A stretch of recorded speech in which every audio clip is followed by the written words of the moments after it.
One of the things that I've said for years was that there was no good biblically based board games. And that's not actually true, but there's very few. And several of the ones that are made are dreadfully abysmal, and that's being kind. Yeah.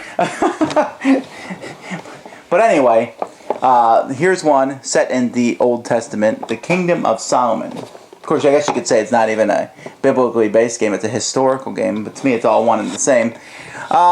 Kingdom of Solomon, a game from Minion Games. Probably the last company I would ever expect to produce a game like this, but hey, it's designed by Philip DuBarry, who did Revolution, a game that Sam and I both actually like. Yes. So let's take a look at it, and we'll tell you what we think.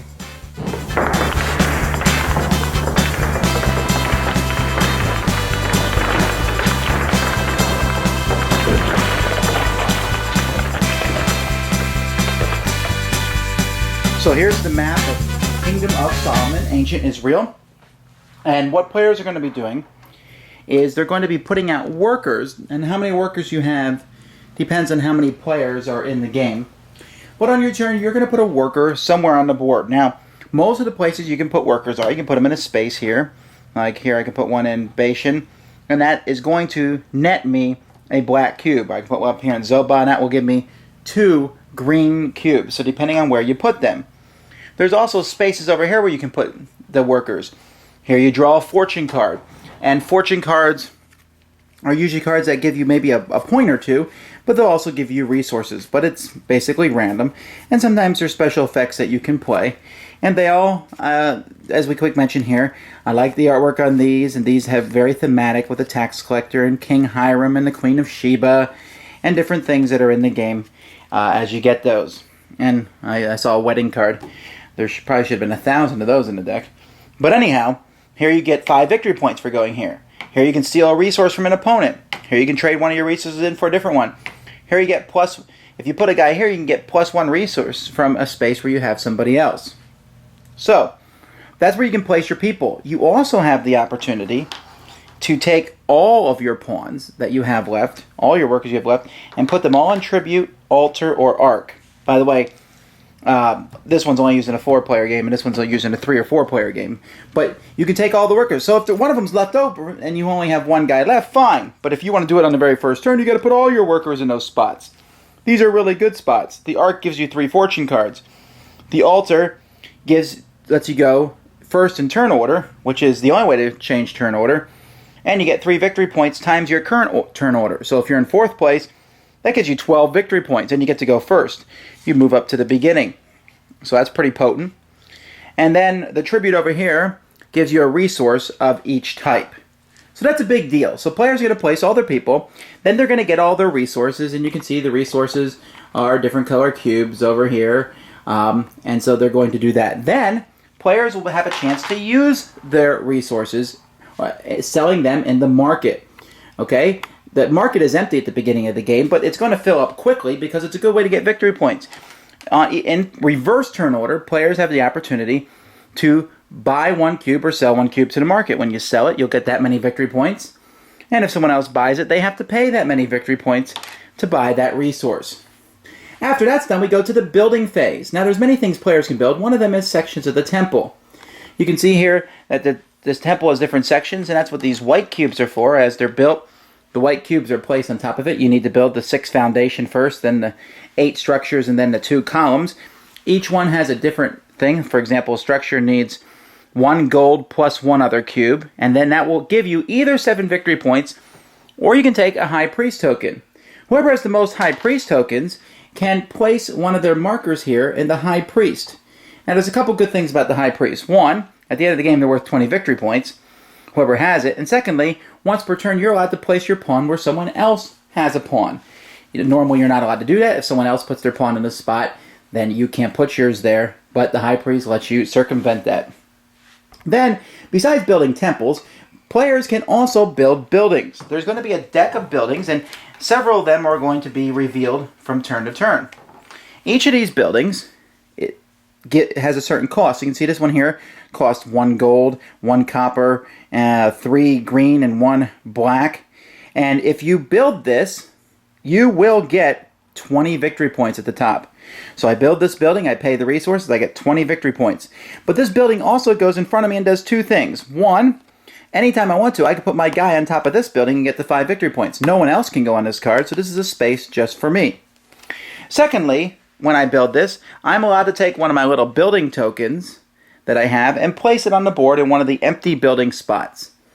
Now, that empty building spot is no longer empty because it's mine. And that means only I can go there. Well, and the high priest. So, another thing that you can do besides building these buildings is you can build roads, which cost 2 black and 1 green. And if you connect a road from one of your buildings to another or to a spot where there is no building, when you put a pawn in that, you will get everything there. So, for instance, here, this is a pretty neat concept of the game. When I put a pawn here, I'm going to get a green and 2 brown because they're connected by a road. And if I can build another building here and connect those by a road, if I put my guy in any of those 3 spaces, I'll get 1 green, 1 black, and 2 brown. Or, I'm sorry, 1 green and 3 black or 3 brown. Or the black and brown are all getting mixed up in colors to me. But either way, I'm getting a lot of cubes by putting those there. The game continues until either all these building spots are filled up, until one person has built 5 different buildings, and I should show you the building artwork is very nice, and there's a good variety of different buildings that give you different spots worth different amounts of points, or when the temple is completely finished. At that point, if anyone has any victory points on these cards that they're keeping hidden in their hand, they can reveal those, and whoever has the most points is the winner. Alright, Kingdom of Solomon obviously is a worker placement game. That's just what it is. You put it in, and it's most definitely a Euro game. Yes. Get cubes, trade the cubes in. I think it's thematic, though, in the sense that when you build the buildings and you build the temple, but all these games have that sort of thing. You're always building something. Yeah.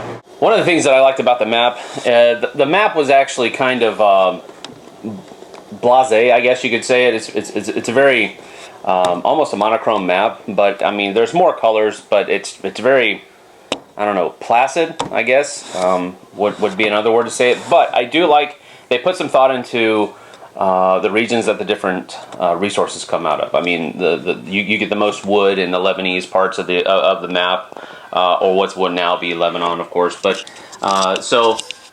they put some thought into the map. They didn't just throw something together to make it look pretty. They actually did put some thought into it. But like I said, it's kind of boring to look at.